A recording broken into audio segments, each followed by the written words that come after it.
Hi hello friends, ഞാൻ ഇന്ന് വന്നിരിക്കുന്ന ഹെയർ ടിപ്സുമായിട്ടാണ്. സിമ്പിൾ ഹെയർ ടിപ്സേ ഞാൻ പറയത്തുള്ളൂ. വേറൊന്നുമല്ല, നമ്മൾ തലമുടി വളരാൻ വേണ്ടിയിട്ട് ഒരുപാട് കാര്യങ്ങൾ ചെയ്യും. ഗേൾസും ബോയ്സും ഒക്കെ ചെയ്യാറുണ്ട്. അപ്പം നമ്മൾ തലയിൽ മാത്രം എന്തെങ്കിലും ചെയ്തിട്ട് കാര്യമൊന്നുമില്ല. മുടി വളരാനും ഉള്ള മുടി ആരോഗ്യത്തോടെ ഇരിക്കാനും മുടി കൊഴിച്ചിൽ കുറയാനും വേണ്ടിയിട്ട് നമ്മൾ ചെയ്യേണ്ട കുറച്ച് കാര്യങ്ങളുണ്ട്.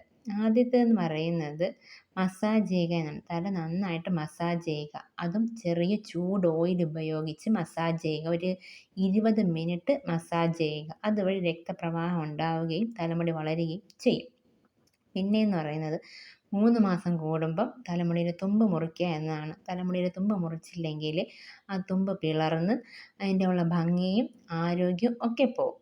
അപ്പം നമ്മൾ എന്തായാലും തലമുടിയുടെ തുമ്പ് 3 മാസം കൂടുമ്പം മുറിച്ചിരിക്കണം. പിന്നെ നമ്മൾ അത്യാവശ്യമായിട്ട് ഉപയോഗിക്കേണ്ടത് മുട്ടയാണ്. മുട്ട കഴിക്കാം. പിന്നെ നമുക്ക് മാസ്കായിട്ട് ഉപയോഗിക്കാം. മുട്ടയും തൈരും കൂടി മിക്സ് ചെയ്ത് തലയിൽ പുരട്ടുക. പിന്നെ അല്ലെങ്കിൽ മുട്ട മാത്രം തലയിൽ പുരട്ടുക. ആഴ്ചയിൽ ഒരിക്കൽ ഇത് ചെയ്തിരിക്കണം. പിന്നെ നമ്മൾ ധാരാളം വെള്ളം കുടിക്കണം. വെള്ളത്തിൻ്റെ അളവ് കുറയ്ക്കരുത്. നമ്മൾ ധാരാളം വെള്ളം കുടിച്ചിരിക്കണം. പിന്നെ മീൻ, കടൽ വിഭവങ്ങൾ, പയറുവർഗ്ഗങ്ങൾ, ധാന്യങ്ങൾ, നട്ട്സ് ഇതൊക്കെ നമ്മുടെ ഭക്ഷണത്തിൽ ഉൾപ്പെടുത്തിയിരിക്കണം.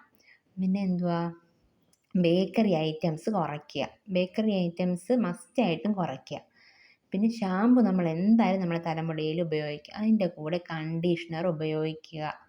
പിന്നെ നമ്മുടെ തലമുടിയിൽ ചൂട് ഒരുപാട് കൊടുക്കാതെ ഇരിക്കുക. ഒരുപാട് കെമിക്കൽസ് നമ്മുടെ തലമുടിയിൽ ഉപയോഗിക്കാതിരിക്കുക. അടുത്തതെന്ന് പറയുന്നത് യോഗ, വ്യായാമം ഇതൊക്കെ ചെയ്യുക. പിന്നെ സ്ട്രെസ്സ് വേണ്ട. നമുക്ക് സ്ട്രെസ്സ് മാറ്റി നിർത്തിയേ പറ്റൂ. തലമുടി സംരക്ഷിക്കുന്നവർ അല്ലെങ്കിൽ തലമുടി കൊഴിയുന്നവർ ഒരുപാട് സ്ട്രെസ്സ് കൊണ്ട് നടക്കരുത്. സ്ട്രെസ്സ് മാറ്റി നിർത്തുക. ദിവസവും മുടി ചീകുക. ഒരേ രീതിയിൽ മുടി കെട്ടാതെ ഇരിക്കുക. പല പല രീതിയിൽ മുടി കെട്ടുക. കൂടാതെ ടൈറ്റായിട്ട് മുടി കെട്ടരുത്.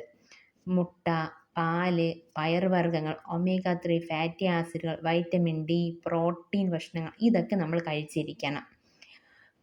പിന്നെ ഒരുപാട് ചൂട് തലമുടി കൊടുക്കരുതെന്ന് പറഞ്ഞല്ലോ. അപ്പോൾ ഇതൊക്കെ നമ്മൾ ചെയ്താൽ നമ്മുടെ തലമുടി നന്നായിട്ട് വളരുകയും ചെയ്യും. പൊഴിച്ചിൽ കുറയുകയും ചെയ്യും. ഉള്ള തലമുടി ആരോഗ്യത്തോടെ ഇരിക്കുകയും ചെയ്യും. അപ്പോൾ ഇതൊക്കെ എല്ലാവരും ചെയ്യുക. എൻ്റെ ചാനൽ ഇഷ്ടപ്പെട്ട സബ്സ്ക്രൈബ് ചെയ്യുക, ഷെയർ ചെയ്യുക, ലൈക്ക് ചെയ്യുക. ബൈ.